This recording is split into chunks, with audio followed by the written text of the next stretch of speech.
ನಮಸ್ತೆ. ಚೌಡೇಶ್ವರಿ ಸನ್ನಿಧಾನ, ಸಿಟಿ ಗೊಲ್ಲಹಳ್ಳಿ, ಹೊಸಕೋಟೆ ತಾಲೂಕು, ಬೆಂಗಳೂರು ಗ್ರಾಮಾಂತರ ಜಿಲ್ಲೆ. ಇಲ್ಲಿ ನಾನಾ ರೀತಿ ಜನ ಸಮಸ್ಯೆಗಳಿಂದ ಬರ್ತಾ ಇರ್ತಾರೆ. ಸುಮಾರು ಜನ ಸಮಸ್ಯೆಗಳಲ್ಲಿ ಬಗೆಹರಿಸ್ಕೊಂಡಿರೋರು ಬರ್ತಿರ್ತಾರೆ. ಅವ್ರು ಬಗೆಹರಿದ ಮೇಲೆ ಅವ್ರಿಗೆ ಗೊತ್ತಿರೋರ್ಗೆ ಏನೋ ಸಮಸ್ಯೆಗಳಿದ್ರೆ ಮತ್ತೆ ಅವ್ರಿಗೂ ಸ್ವಲ್ಪ ಚೆನ್ನಾಗಿ ನೀಟಾಗಿ ಚೆನ್ನಾಗಿ ಆಗಲಿ ಅನ್ನೋಂಥ ಸದುದ್ದೇಶದಿಂದ ಆ ಥರ ಉದ್ದೇಶ ಇರೋರು. ಎಷ್ಟೋ ಜನ ನಮ್ದಾಯಿತು ಅವ್ರು ಬೇರೆಯವ್ರಿಗೆ ಹೇಳಿ ಅಂತ ಬರಬೇಕು ಅನ್ನೋಂಥ ಮನಸ್ಥಿತಿಗಳವರು ಬರೋದಿಲ್ಲ, ಇನ್ನೊಬ್ರು ಸಹಾಯ ಮಾಡೋದಿಲ್ಲ. ಒಳ್ಳೆ ಮನಸ್ಥಿತಿ ಇರೋರು ನಾವು ಚೆನ್ನಾಗಾದ್ವಿ ಇನ್ನೊಬ್ರು ಚೆನ್ನಾಗಾಗಲಿ ಅನ್ನೋಂಥ ಒಳ್ಳೆ ಗುಣ ಇರೋರು ಈ ಥರ ಕರ್ಕೊಂಬರೋದಾಗಲಿ, ಇನ್ನೊಂದು ದಾರಿ ತೋರಿಸೋದಾಗಲಿ, ಇನ್ನೊಬ್ರಿಗೆ ಹೆಲ್ಪ್ ಮಾಡೋದಾಗಲಿ ಆ ಥರ ಇರುತ್ತೆ ಮನಸ್ಥಿತಿಗಳು. ಇಲ್ಲಿ ಅದೇ ಥರದಲ್ಲೇ ಒಂದು ಗುಂಪು ಬಂದಿದೆ ಅಂದ್ಕೊಳ್ಳಿ. ಆ ಗುಂಪಲ್ಲಿ ಹಿಂದೆ ಬಂದು ಇಲ್ಲಿ ಚೌಡೇಶ್ವರಿ ಸನ್ನಿಧಾನದಲ್ಲಿ ನಮ್ಮ ಹತ್ರ ಅನುಕೂಲ ಪಡ್ಕೊಂಡೋಗಿರೋರು, ಅವರು ತೃಪ್ತಿಯಾಗಿ ಸಮಾಧಾನ ಆಗಿ ಯಾರೋ ಅವ್ರಿಗೆ ಗೊತ್ತಿರತಕ್ಕಂಥವ್ರನ್ನ ಕರ್ಕೊಂಡ್ಬಂದಿದ್ದಾರೆ ಇವತ್ತು. ಅದೇ ರೀತಿ ಅವನೊಂದೆರಡು ಮಾತು ಮಾತಾಡ್ಸೋಣ. ಕಡ್ಬಿಟ್ಟು ನಮಸ್ಕಾರ. ನಮಗೆ ನಾವು ಸುಮಾರು 2 ವರ್ಷದಿಂದ ಇಲ್ಲಿ ಬರ್ತಾ ಇದ್ವಿ. ಅದಕ್ಕಿಂತ ಮುಂಚೆ 2 ವರ್ಷದಿಂದ ತುಂಬ ಆರೋಗ್ಯ ಸಮಸ್ಯೆ ಇತ್ತು ನಮಗೆ. ಆಮೇಲೆ ಇವಾಗೆಲ್ಲ ಪರಿಹಾರ ಆಗಿ ಇವಾಗ ಸ್ವಲ್ಪ ಆರಾಮಾಗಿದ್ದೀನಿ. ಸೊ ನಮ್ಗೆ ಗೊತ್ತಿರೋ ಪರಿಚಯ ಇರೋರು ಇವರು ನಮ್ಗೆ ಗೊತ್ತಿರೋರು.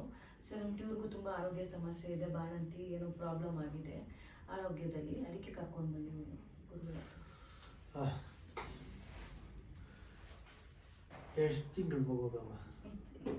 8 ತಿಂಗಳು. ಇಲ್ಲಿ ನಾಡಿ ಪರೀಕ್ಷೆ ಮಾಡಿದ್ದೀವಿ. ಭೂತ ನಾಡಿನಲ್ಲಿ ಏನು ಗೊತ್ತಾಗುತ್ತೆ ಅಂದರೆ, ಈಗ ನಾಡಿ ಪರೀಕ್ಷೆನಲ್ಲಿ ಎಲ್ಲರೂ ತಿಳ್ಕೊಂಡಿರೋ ಥರ ವಾತಪಿತ್ತ ಕಫಗಳನ್ನು ಕಂಡುಹಿಡಿಯೋದೇ ಭೂತ ನಾಡಿ ಅಥವಾ ನಾಡಿ ಪರೀಕ್ಷೆ ಅನ್ಕೊಂತಾರೆ. ಇಲ್ಲಿ ನಾಡಿ ಪರೀಕ್ಷೆ ಬಂದು 2 ಥರ ಇರುತ್ತೆ. ಭೂತ ನಾಡಿ, ದೇವನಾಡಿ. ದೇವನಾಡಿನಲ್ಲಿ ಬಂದು ವಾತಪಿತ್ತ ಕಫಗಳು, ಅದು ಆಯುರ್ವೇದದಲ್ಲಿ ಹೋಗೋಂಥದ್ದು. ಭೂತನಾಡಿ ಅಂದರೆ ಭೂತ ವೈದ್ಯದಲ್ಲಿ ಬರ್ತಕ್ಕಂಥದ್ದು ಭೂತನಾಡಿ. ಸಣ್ಣ ಸೈಜಲ್ಲಿ ತುಂಬ ಸೂಕ್ಷ್ಮವಾಗಿರುತ್ತೆ ಅದು ನಾಡಿ. ಅದರಲ್ಲಿ ಚೆಕ್ ಮಾಡಿದ್ರೆ ಭೂತ ಪ್ರೇತಗಳಾಗ್ಬೋದು, ದುಷ್ಟ ದೋಷಿಗಳಾಗ್ಬೋದು, ಗ್ರಹ ಯಕ್ಷಿಣಿ ಮೋಹಿನಿಗಳಾಗ್ಬೋದು. ಅವು ಶರೀರದಲ್ಲಿ ಸಂಚಾರ ಮಾಡಿದ್ರೆ ನಿಗೂಢವಾಗಿರುತ್ತೆ. ಅದು ನಿಗೂಢವಾಗಿರ್ತಕ್ಕಂಥದ್ದನ್ನ ಪತ್ತೆ ಮಾಡ್ಕೋಬೇಕು. ಈ ಅಮ್ಮನಿಗಿರ್ತಕ್ಕಂಥ ಶರೀರದಲ್ಲಿ ಸಮಸ್ಯೆ ಏನೇನಾಗುತ್ತಮ್ಮ ನಿನಗೆ? ಜೋರ ಹೇಳು.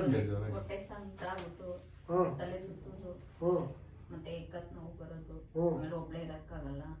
ಆಮೇಲೆ ಒಬ್ಳೆ ಇರಕ್ಕಾಗಲ್ಲ ಅಂದ್ರೆ ಏನನ್ಸುತ್ತೆ? ಭಯ ಆಗುತ್ತೆ. ಭಯ ಆಗುತ್ತೆ. ಮನೇಲಿ ಇದಾರ ಇನ್ನು ಜನ? ಇವಾಗ ಹಾಕೊಂಡ್ ಬಂದ್ರೆ ಈಗ ಜನ ಇದಾರ, ಒಬ್ಳೆ ಇರ್ತೀಯಾ? ಇಲ್ಲ, ಜನ ಇದ್ದಾಗ ಇರ್ತೀನಿ. ಒಬ್ಳೆ ಇರಕ್ ಭಯ ಆಗುತ್ತೆ. ಸ್ನಾನ ಮಾಡಕ್ಕೆ ಹಿಂಸೆ ಅನ್ಸುತ್ತೆ ಒಬ್ಳೆ ಹೋಗಕ್ಕೆ. ಸ್ನಾನ ಮಾಡಕ್ ಹೋಗಕ್ಕೂ ಭಯ ಅನ್ಸುತ್ತೆ. ಇಲ್ಲಿ ಭಯ ಅನ್ನೋದು ಯಾಕೆ ಆವರಿಸ್ಬೇಕು ಅನ್ನೋದು ಮೂಲ ಆಗ್ತದೆ. ತಲೆ ಸುತ್ತು ಬರೋದು, ಹೊಟ್ಟೆನಲ್ಲಿ ಸಂಕಟ ಆಗೋದು, ಕತ್ನಲ್ಗಳು ನೋವಂಥದ್ದು, ಇದಕ್ಕೆಲ್ಲ ಇವರು ಟ್ರೀಟ್ಮೆಂಟ್ ತಗೊತಾರೆ. ಟ್ರೀಟ್ಮೆಂಟ್ ತಗೊಂಡ್ರು, ಮದ್ದು ಮಾತ್ರೆಗಳು ತಗೊಂಡ್ರು ಇವ್ರಿಗೆ ಅದೇನು ರಿಸಲ್ಟ್ ಕೊಡ್ತಾ ಇಲ್ಲ ಅಂತ ಇಲ್ಲಿ ಬಂದಿದ್ದಾರೆ. ಇಲ್ಲಿ ಭೂತ ವೈದ್ಯಕ್ಕೆ ಸಂಬಂಧಪಟ್ಟಂಥ ಸಮಸ್ಯೆ ಇರೋದ್ರಿಂದ ಮದ್ದು ಮಾತ್ರೆಗಳು ವರ್ಕ್ ಆಗಲ್ಲ. ಇಂಥ ಸಮಸ್ಯೆಗಳು ಎಷ್ಟೋ ಜನಕ್ಕೆ ಇರುತ್ತೆ, ಅನುಭವ ಇಲ್ಲದೇನೆ ಅನುಭವಿಸ್ತಾ ಇರ್ತಾರೆ. ಇಲ್ಲಿ ಎಳೆ ಮಗು ಬಂದಿದೆ. ಎಳೆ ಮಗು 8 ತಿಂಗಳ ಮಗು, 8 ತಿಂಗಳಿಂದ ಮಗು ಆದಾಗಿಂದ ಈ ಥರ ಸಮಸ್ಯೆ ಉದ್ಭವ ಆಗಿದೆ ಅಂತ ಹೇಳ್ತಿದ್ದಾಳೆ. ಇಲ್ಲಿ ಬಾಣಂತಿ ಗ್ರಹಗಳು ಅಂತಿದ್ದಾವೆ. ಬಾಣಂತಿಗಳಿಗಾಗೋದು ಬಾಣಂತಿ ಗ್ರಹಗಳು. ಸಣ್ಣ ಮಕ್ಕಳಿಗಾಗಂಥ ದೋಷಗಳಿಗೆ ಬಾಲಗ್ರಹಗಳು ಅಂತಂದಿದ್ದಾವೆ.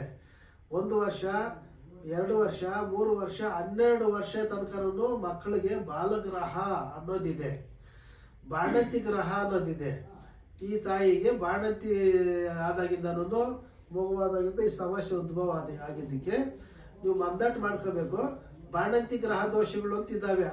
ಅದು ನಾಡಿನಲ್ಲಿ ಗೊತ್ತಾಗ್ತಾ ಇದೆ. ಈಗೇನು ಮಾಡಬೇಕು? ಮಾತ್ರೆ ಹಾಕಲ್ಲ, ಇಂಜೆಕ್ಷನ್ ಹಾಕಲ್ಲ, ವರ್ಕ್ ಆಗಲ್ಲ. ಇಂಜೆಕ್ಷನ್ ಮಾತ್ರೆ ವರ್ಕ್ ಆಗಲ್ಲ. ಈಗ ಬಾಣಂತಿ ಗ್ರಹಕ್ಕೆ ಸಂಬಂಧಪಟ್ಟೆ ಭೂತ ವೈದ್ಯದಲ್ಲಿ ಏನು ಟ್ರೀಟ್ಮೆಂಟ್ ಇದೆಯೋ ಆ ಟ್ರೀಟ್ಮೆಂಟ್ ಮಾಡಿದ್ರೆ ಸಕ್ಸಸ್ ಆಗುತ್ತೆ. ಅದನ್ನ ಮಾಡೋದು ಬಿಟ್ಟು ನಾವು ಇನ್ನೇನೋ ಮಾಡೋಕೆ ಹೋದರೆ ಸಕ್ಸಸ್ ಆಗಲ್ಲ. ಇದೇ ರೀತಿ ಎಷ್ಟೋ ಜನಕ್ಕೆ ಗೊತ್ತಿಲ್ಲದೆ ಇರ್ತಕ್ಕಂಥ ವಿಚಾರಗಳನ್ನು ನಾವು ಈ ಜನಗಳಿಗೆ ಅನುಕೂಲ ಆಗಲಿ ಅನ್ನೋ ನಿಟ್ಟಲ್ಲಿ ನಾವು ವಿಚಾರನ ತಿಳಿಸ್ತಾ ಇರ್ತೀವಿ. ತಿಳ್ಕೊಳ್ಳೋಂಥವರು ಈ ಚಾನಲ್ನ ಸಬ್ಸ್ಕ್ರೈಬ್ ಮಾಡಬೇಕು. ಅಕ್ಕಪಕ್ಕದಲ್ಲಿರೋರಿಗೆ ಒಳ್ಳೆ ಮನಸ್ಸಿಂದ ತಿಳಿಸ್ಬೇಕು. ನಿಮಗೆ ಗೊತ್ತಿರೋರಿಗೆ ಈ ಥರ ಸಮಸ್ಯೆ ಇದ್ದರೆ ಹೇಳಬೇಕು, ತಿಳುವಳಿಕೆ ಕೊಡಬೇಕು. ಬಾಣಂತಿಯರಿದ್ದಾಗ ಹಳೆ ಚಪ್ಪಲಿ ಹಾಕ್ತಿದ್ರು ಒಂದು ಕಾಲದಲ್ಲಿ. ಎಲ್ಲಿ? ತೊಟ್ಲ ಹತ್ರ ಹಳೆ ಚಪ್ಪಲಿ ಅಥವಾ ಹಳೆ ಪರ್ಕೆ, ಈ ಕಬ್ಬಿಣಕ್ಕೆ ಸಂಬಂಧಪಟ್ಟಂಥ ಕುಡುಗಟ್ಟಿನೋ ಚಾಕುನೋ ಏನೋ ಇಡ್ತಿದ್ರು. ಅದೆಲ್ಲ ಶಾಸ್ತ್ರ. ಈಗ ಅದೆಲ್ಲ ಮರ್ತೋಗಿದ್ದಾರೆ. ಎಲ್ಲಂದ್ರೆ ಹಂಗೆ ಹೋಗ್ತಾರೆ, ಎಲ್ಲಂದ್ರೆ ಅಲ್ಲೇ ಬರ್ತಾರೆ. ಒಬ್ಬರೇ ಆಚೆ ಹೋಗೋದು, ಒಬ್ಬರೇ ಒಳಗಡೆ ಬರೋದು ಮಾಡ್ತಾರೆ. ಬಾಣಂತಿ ಅನ್ನೋದು ಲೆಕ್ಕನೇ ಇಲ್ಲ. ಹಿಂಗಾಗಿ ನೋಡಿ, ಈಗ ಸೇರ್ಕೊಂಡಿದ್ದೆ. ಈಗ ಎಷ್ಟು ಟ್ರೀಟ್ಮೆಂಟ್ ತೊಗೊತಾರೆ ಹಾಸ್ಪಿಟ್ಲ್ಗಳಲ್ಲಿ, ವರ್ಕ್ ಆಗೋದಿಲ್ಲ. ಮಗುಗೂ ಸಮಸ್ಯೆ ಉದ್ಭವ ಆಗುತ್ತೆ, ತಾಯಿಗೂ ಸಮಸ್ಯೆ ಉದ್ಭವ ಆಗುತ್ತೆ. ಏನಾದರೂ ಅನಾಹುತ ಆದರೆ ಅದಕ್ಕೇನು ದಾಖಲೆ ಇಲ್ಲ, ಏನೂ ಇಲ್ಲ. ಅವರು ಏನೋ ಆಗೋಯ್ತು, ತೊಂದರೆ ಆಗೋಯ್ತು ಅಂತ ಅಂದ್ಕೊತಾರೆ, ನಷ್ಟ ಆಗೋಯ್ತು, ಜೀವ ನಷ್ಟ ಆಗೋಯ್ತು ಅಂದ್ಕೊತಾರೆ.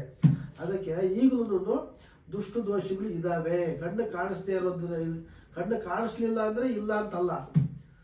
ಇಂಥ ಕಷ್ಟದಲ್ಲಿರೋರೇ ದಾಖಲೆ. ದುಷ್ಟು ದೋಷಗಳು, ದುಷ್ಟಗ್ರಹಗಳು ಇದ್ದಾವೆ ಅನ್ನೋದಕ್ಕೆ ದಾಖಲೆಗಳಿವು. ಇದನ್ನು ಗಮನಿಸ್ಕೊಂಡು ನೀವು ಎಚ್ಚರ ಪಡಬೇಕು ಅನ್ನೋದನ್ನು ತಿಳಿಸ್ತಾ ಈ ಎಪಿಸೋಡನ್ನು ಕೊಡ್ತಿದ್ದೀವಿ.